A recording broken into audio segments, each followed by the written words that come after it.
Hello, Achol. Let's say a given question. The question says the half-life period of a radioactive substance is 60 days. The time taken for 7 by 8 of its original mass to disintegrate will be. So option 1 को अगर हम देखें, option A 120 days, option B 130 days, option C 180 days, option D 20 days. So for this question जो कि concept यहाँ पे we can use as a concept of half life of radioactive substance. तो यहाँ पे अब अगर हम हाफ लाइफ की बात करें, जैसे नाम से समझ में आ रहा है हमें कि it is the time taken by the radioactive substance to decay half of its initial value. So basically हमने जो एक्सप्रेशन पढ़ा exponential, that is n equal to n not E raise to minus of lambda T, जो कि हमने radioactive decay law का exponential form लिखा है. तो यहाँ पे अगर हम n नॉट बाय 2 कर दें तो जो करस्पॉन्डिंग टाइम हमें मिलेगा वो टाइम की वैल्यू होगी हाफ लाइफ टाइम के बराबर, and it comes out to be ln of 2 divided by lambda. ठीक है ना.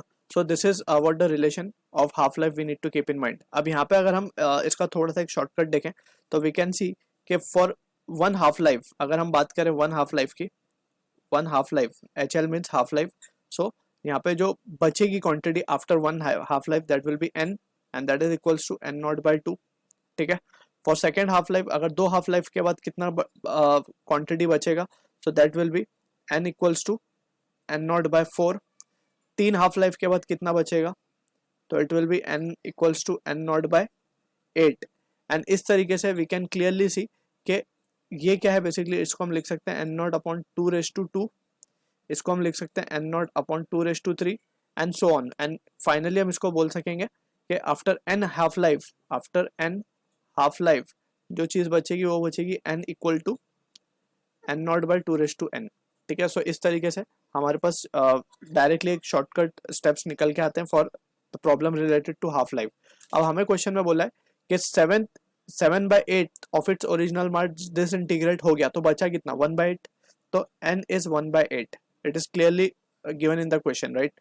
तो 1 बाई 8 हो गया. अब इसमें कितना टाइम लगा, हमें वो टाइम कैलकुलेट करना है बेसिकली, राइट. तो हम लिखेंगे n equal to n not upon 2 raise to n.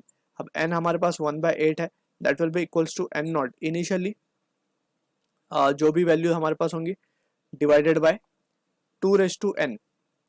ठीक है. एंड यहाँ पे भी आएगा ये n नॉट, राइट, क्योंकि n नॉट का 1/8 बचा होगा.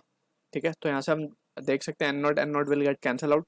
सो n की वैल्यू हम देख सकते हैं it is coming out to be 3, यानी कि 3 हाफ लाइफ हो जाएंगी यहाँ पे. 3 हाफ लाइफ करस्पॉन्ड्स टू, एक half life correspond to 60 days, तो 3 half life corresponds to 180 days, right. So simply we can write therefore time required will be equals to 3 into 60, and that will be equals to, or we can just write it as to be 3 half lives, 3 into half life. So we can write this as to be 3 into 60, and that is equals to 180 days. So this is the answer for the question जो कि match हो रहा है हमारा option C के साथ. So I hope you understood the solution. All the best.